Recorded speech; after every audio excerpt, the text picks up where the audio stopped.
November 1944, Aleja Niepodległości, Warsaw.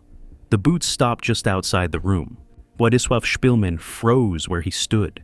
He was weak, filthy, starving, and half frozen inside a ruined villa in a city that had already been sentenced to die. The Warsaw Uprising had been crushed. The civilians had been expelled. German demolition squads were tearing the capital apart block by block. Almost nobody was left. Then the door opened, and a German officer stepped inside. For a Jewish man in hiding, alone in occupied Warsaw, this was the kind of moment that usually ended in a report, a pistol, or a body left in the rubble. Szpilman knew that. He was too weak to run, and too exposed to lie convincingly. The officer stared at him and asked what he was doing there. Szpilman admitted he was hiding. Then came the stranger question. What did he do for a living? Szpilman answered with the only truth he still had left. He was a pianist. That answer should have changed nothing. Instead, it changed everything. Because the officer did not call for guards. He did not arrest him. He told him to prove it.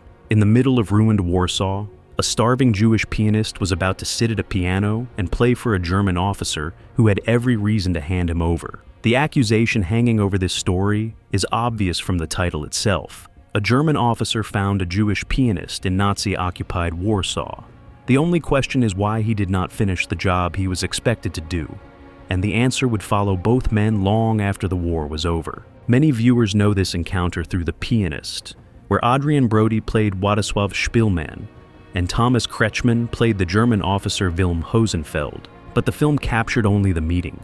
The full story is even harder once you follow what happened to both men after the war. And if you want to follow the stories already unfolding around Warsaw, occupation, and the men trapped inside these final months, subscribe now, because this episode is only the first door into what came before and what followed after. This is where the story stops being simple survival and becomes a test of conscience. Because what was at stake in that room was not only Szpilman's life, it was whether a man inside the machinery of occupation could still act like an individual, and whether one private act of mercy could survive the lies, vengeance, and politics that would come after liberation.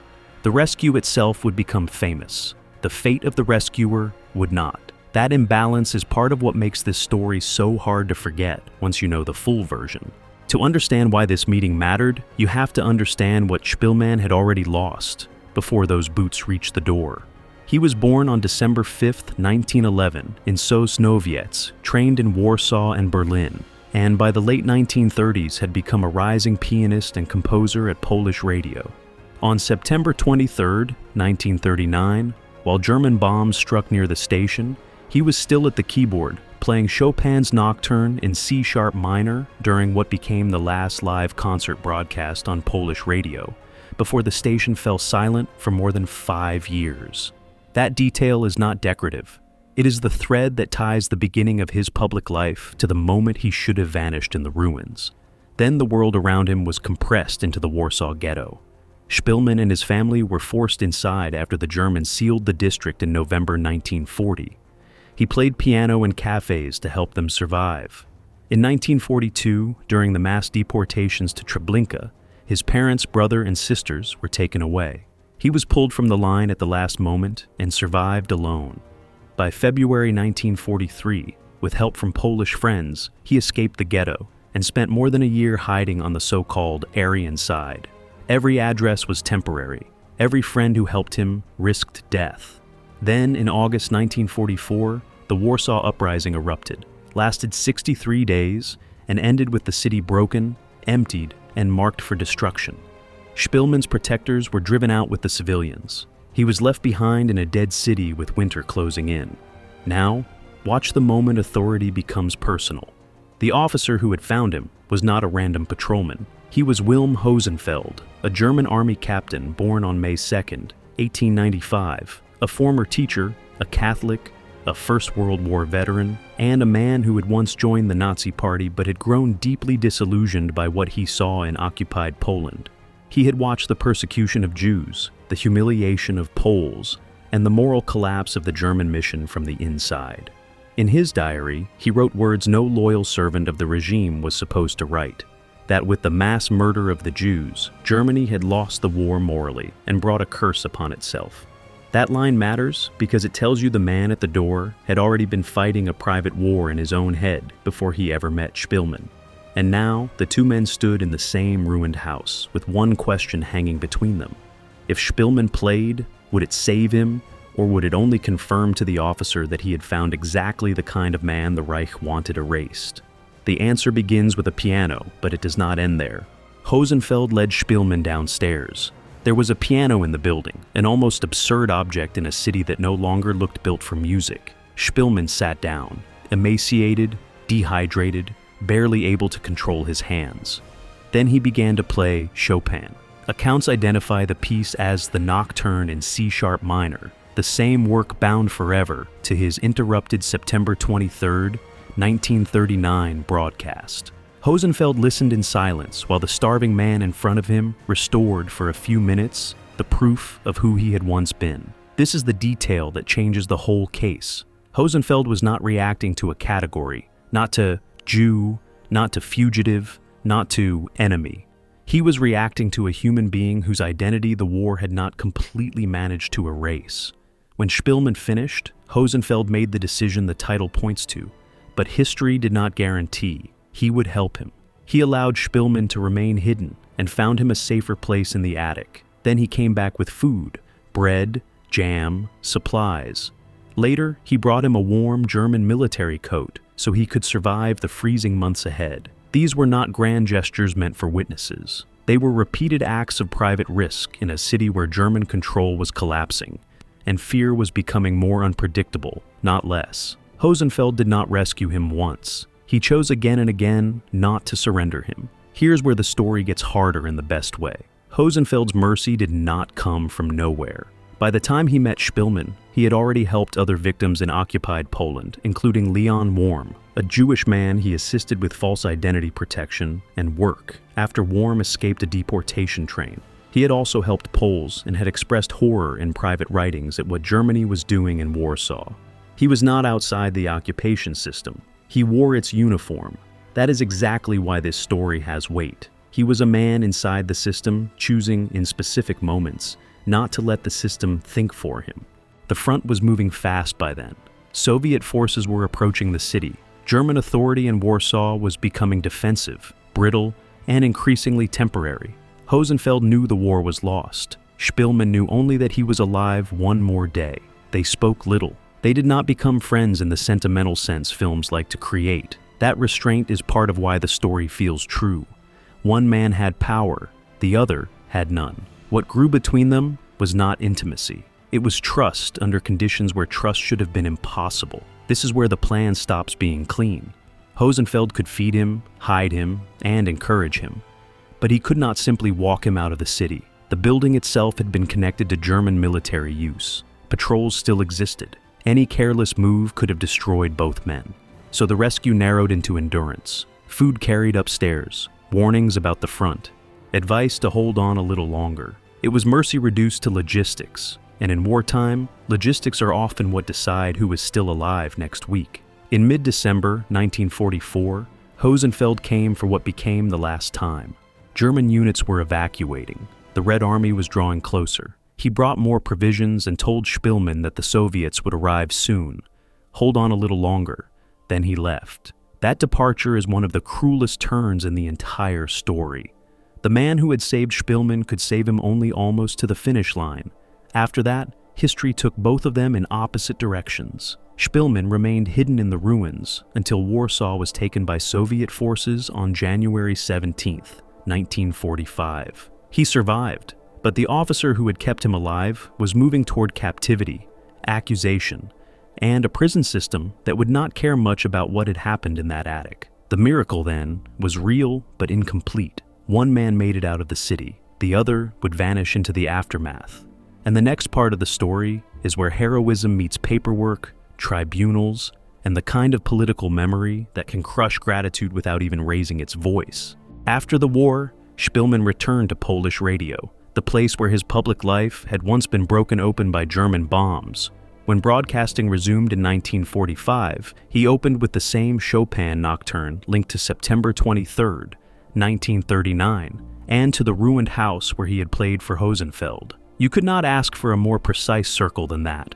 The same music that marked the beginning of collapse now marked survival. But survival is not the same as closure, and Szpilman knew that almost immediately. He wrote a memoir soon after the war, later known internationally as The Pianist, describing the German officer who had saved him, but without his full identity at first. Under Stalinist pressure, the early publication was censored and distorted. Even memory had to obey politics. A German officer acting humanely toward a Jewish survivor did not fit comfortably inside the simplified narratives of the early post-war bloc. This is why the story stayed incomplete for so long. The rescue survived in outline, but the rescuer remained partly buried. Meanwhile, Hosenfeld had been captured by Soviet forces on January 17, 1945, the same day Warsaw was liberated. In captivity, he wrote letters home listing people he had helped, including Jews and Poles, hoping they might testify for him. That alone tells you he understood how the war was ending for men like him. A uniform would be enough to condemn him, unless individual lives could speak back on his behalf. Among the names linked to those efforts were Leon Worm and Władysław Szpilman. But here the story runs straight into the wall that popular retellings usually skip. Hosenfeld had served the occupiers in Warsaw and had at one stage been involved in interrogation duties during the uprising. In Soviet hands, nuance was not likely to save him. His humanitarian acts, his diaries, his attempts to protect people, even later testimony in his favor, all struggled against the machinery of post-war punishment. Szpilman did try to help him. Others did too. It was not enough. In 1950, a Soviet tribunal sentenced Hosenfeld to 25 years of imprisonment. He had already suffered severe health deterioration in captivity. On August 13, 1952, he died in a Soviet prison hospital. He was 57 years old. That is the second wound in this story. The first is obvious: the destruction of Warsaw, the murder of Szpilman's family, the attempted annihilation of Jewish life. The second is quieter: the fact that the man who chose mercy died before the world seriously reckoned with what he had done. That does not erase his compromise, his uniform, or the institution he served. It does mean the full moral record of his life was delayed by decades. And delay is one of history's favorite ways of avoiding difficult truths. Recognition came late. Szpilman's memoir reappeared in new editions. Roman Polanski's The Pianist brought the episode to a global audience in 2002. Yad Vashem eventually recognized Wilm Hosenfeld as righteous among the nations, and that recognition followed years of review, partly because his wartime role had to be examined carefully. That caution matters. It means the honor was not handed out cheaply. It had to survive scrutiny. It did. A plaque was later installed at the Warsaw address where the two men met. By then, of course, both history and age had done what they always do. They had made the truth safer to acknowledge once it could no longer change the rescuer's fate. And that opens the most uncomfortable question in the whole story. If the world eventually accepted what Hosenfeld had done, why did it take so long to tell the version that actually matters? If Hosenfeld had acted exactly as the occupation expected, Szpilman almost certainly dies in that building in November 1944. No return to Polish radio, no memoir, no global memory of the encounter. One of the most famous survivor testimonies of wartime Warsaw ends in a kitchen before liberation arrives.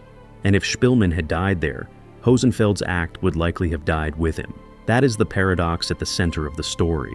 The officer saved the pianist physically, but the pianist preserved the officer morally. Without Szpilman's survival, Hosenfeld becomes just another lost name inside the wreckage of the Eastern Front. With it, he becomes something much harder to classify.